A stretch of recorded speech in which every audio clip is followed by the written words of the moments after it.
So Donald Trump's big, beautiful tax bill did pass the House of Representatives today on a vote of 215 yay to 214 nay, with one abstention. That is still 15 votes shy of the full complement of the House of Representatives. There are a few seats that are open. I know most recently Jerry Connolly, a Democrat, had passed away just yesterday, I believe. So that seat is empty.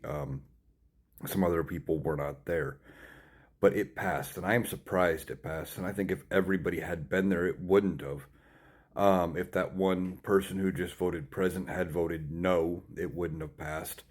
But it's now off to the Senate, where its fate is uncertain. Included in this bill is $1 trillion in cuts to Medicaid.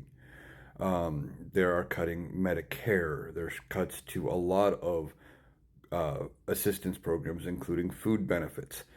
Now, Republican voters, for their part, if this does pass, they're going to be all upset when it does actually hit, because a lot of the members of their states are the ones that get those benefits. They've been convinced and lied to all along that there's going to be some way that it's only going to affect blue states, or it's only going to affect the people they think is not worthy of it.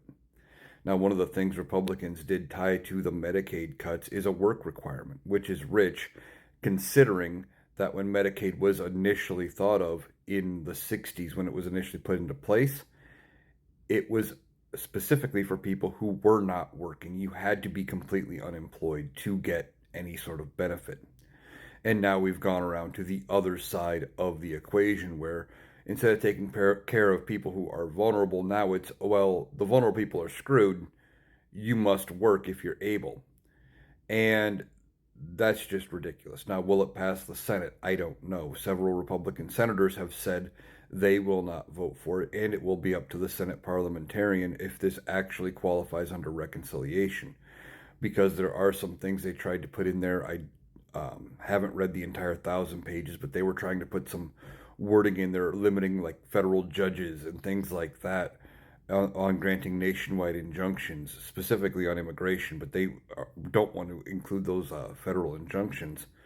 If that's in there, I don't think it can pass through reconciliation, which would then mean they would need Democratic support to get past the filibuster, and it's going to die in the Senate. Now, they ultimately want to get it to Donald Trump's desk before 4th of July. I don't think it's going to pass the Senate. We'll see if I'm wrong there as well. But a lot of Republicans are coming out and saying they don't like it, at least right now.